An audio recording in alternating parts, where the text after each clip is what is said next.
क्या आपने कभी सोचा है, महाभारत के युद्ध में इतने महान योद्धा थे, फिर भी श्री कृष्ण ने गीता का ज्ञान सिर्फ अर्जुन को ही क्यों दिया? भीष्म पितामह थे, जिनकी बुद्धि और अनुभव का कोई मुकाबला नहीं था। द्रोणाचार्य थे, जो स्वयं अर्जुन के गुरु थे। विदुर जैसे ज्ञानी पुरुष और युधिष्ठिर भी थे, जिन्हें धर्मराज कहा जाता था। फिर आखिर ऐसा क्या था अर्जुन में, जो श्री कृष्ण ने संसार का सबसे महान ज्ञान उसी को दिया? भक्तों, यही सवाल आज हम सबकी जिंदगी से भी जुड़ा है, क्योंकि गीता केवल अर्जुन के लिए नहीं थी, बल्कि वह हम सबके लिए थी। इसलिए वीडियो के अंत तक बने रहें। लेकिन सबसे पहले यह समझना जरूरी है कि श्री कृष्ण ने अर्जुन को ही क्यों चुना। कुरुक्षेत्र का मैदान तैयार था, शंख बज चुके थे, दोनों सेनाएं आमने सामने खड़ी थीं। एक तरफ कौरवों की विशाल सेना और दूसरी तरफ पांडवों की सेना। हजारों रथ, हाथी, घोड़े और योद्धाओं के बीच जब अर्जुन ने अपने ही परिवार को सामने खड़ा देखा तो उसका हृदय कांप उठा। उसने देखा सामने उसके गुरु द्रोणाचार्य और भीष्म पितामह खड़े हैं। भाई, रिश्तेदार, मित्र सब उसके अपने ही उसी के सामने युद्ध के लिए तैयार हैं। अर्जुन का धनुष गांडीव हाथ से छूटने लगा, उसकी आंखों में आंसू आ गए। उसने श्री कृष्ण से कहा, हे माधव, मैं इन अपनों पर बाण कैसे चलाऊं? और अगर इनसे युद्ध करके मैं जीत भी गया तो वो कैसी जीत है? इनके बिना राज्य, सुख और विजय का क्या अर्थ है? और भक्तों, यहीं से गीता का आरंभ हुआ। यहीं से श्री कृष्ण ने अर्जुन को गीता का महान ज्ञान दिया। अब सोचिए, अगर श्री कृष्ण चाहते तो यह ज्ञान भीष्म को भी तो दे सकते थे।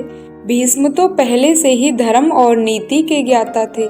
लेकिन याद रखना, ज्ञान हमेशा उसी को दिया जाता है जो उसे ग्रहण करने की स्थिति में होता है।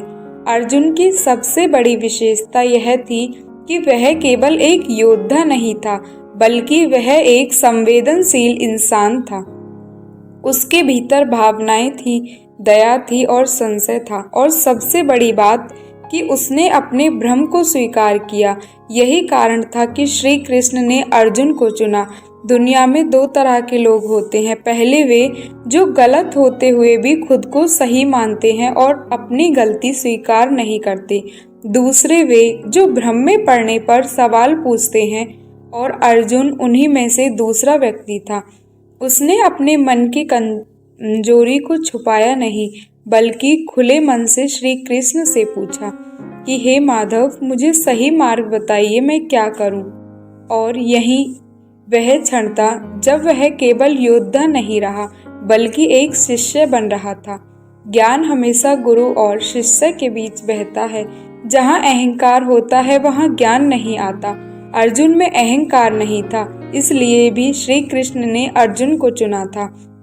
क्योंकि अर्जुन केवल गीता जी को सुन नहीं रहा था, बल्कि वह उसे समझना भी चाहता था। उसकी हर शंका आज हमारे मन की शंका है।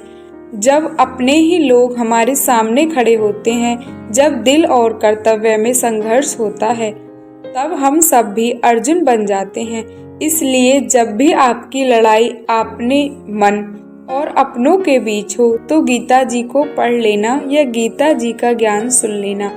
और यही कारण है कि गीता जी आज भी हम सबके लिए एकमात्र ऐसा प्रेरणादायक स्रोत है कि जिसमें हमारे जीवन से जुड़ी हर समस्या का हल है। श्री कृष्ण जानते थे कि अर्जुन की समस्या केवल युद्ध ही नहीं थी, बल्कि वह मन की लड़ाई से भी लड़ रहा था। एक तरफ उसका प्रेम था तो दूसरी तरफ उसका धर्म। एक तरफ रिश्ते थे तो दूसरी तरफ न्याय। क्या आपने भी कभी ऐसा महसूस किया है, जब दिल कुछ कहे और जिम्मेदारियां कुछ और, तो हर इंसान एक कुरुक्षेत्र में खड़ा हो जाता है? श्री कृष्ण ने अर्जुन से कहा, तुम जिनके लिए शोक कर रहे हो वे आत्मा है, शरीर नहीं। आत्मा न जन्म लेती है न मरती है। यही गीता का सबसे गहरा ज्ञान है। हम जिन चीजों को अपना मानते हैं वे सब अस्थायी है। जो इस संसार में आया है उसको जाना ही होता है। शरीर बदलता है, समय बदलता है और रिश्ते भी बदलते हैं, लेकिन आत्मा और कर्म का सत्य नहीं बदलता।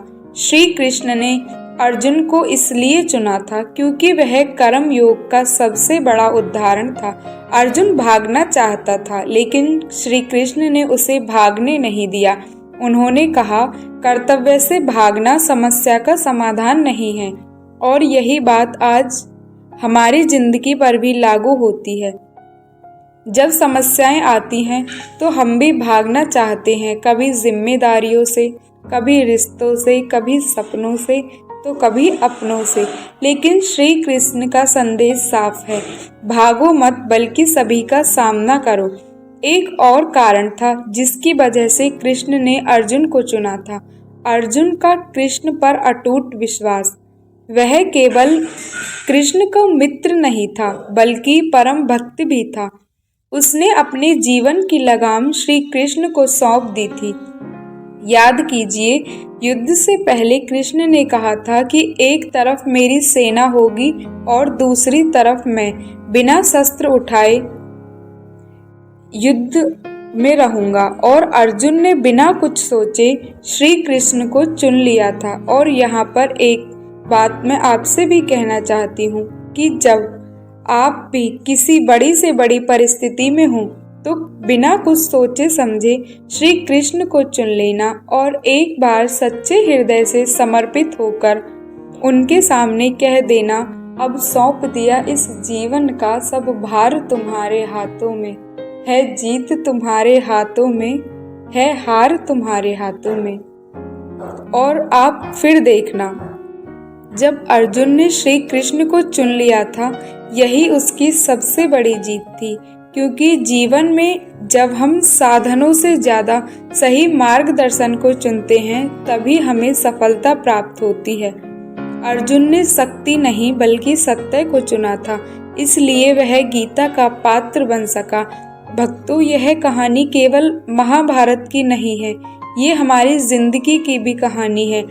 हर इंसान के जीवन में एक समय ऐसा जरूर आता है जब वह टूट जाता है, उसे लगता है कि अब कुछ नहीं बचा। लेकिन वही समय होता है जब कृष्ण का ज्ञान सुनना और समझना उसके लिए सबसे ज्यादा जरूरी होता है। श्री कृष्ण ने अर्जुन को चुना था क्योंकि अर्जुन हर उस इंसान का प्रतीक है जो जीवन में संघर्ष कर रहा है, जो भावनाओं और जिम्मेदारियों के बीच फंसा है, जो गिरा है लेकिन उठना चाहता है, जो रो रहा है लेकिन लड़ना भी चाहता है। और शायद यही कारण है कि आज भी जब हम गीता पढ़ते हैं तो हमें लगता है कि श्री कृष्ण अर्जुन से नहीं बल्कि हमसे बात कर रहे हैं, क्योंकि हम सबके अंदर कहीं ना कहीं एक अर्जुन बैठा है जो डरा हुआ है, टूटा हुआ है, लेकिन सच्चाई जानने के लिए तैयार भी है। तो अगली बार जब जिंदगी आपको कठिन मोड़ पर लाकर खड़ा कर दे, जब हिम्मत टूट जाए, सब रास्ते बंद लगे, तो याद रखना, श्री कृष्ण ने गीता अर्जुन को इसलिए दी क्योंकि वह सवाल पूछने से डरा नहीं।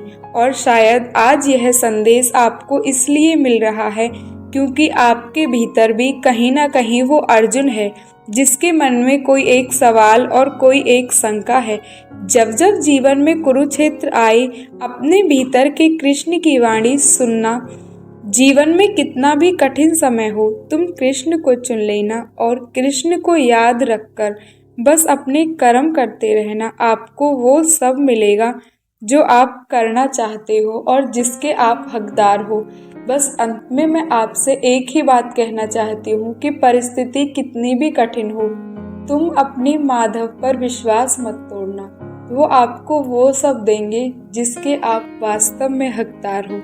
अगर आपको हमारी वीडियो पसंद आई हो तो वीडियो को लाइक, चैनल को सब्सक्राइब और एक प्यारा सा कमेंट अवश्य करना, क्योंकि आपके एक कमेंट से हमें बहुत प्रेरणा मिलती है और कितनी खुशी मिलती है मैं आपको बता नहीं सकती। और प्यार से कह दीजिए मेरे साथ, राधे राधे।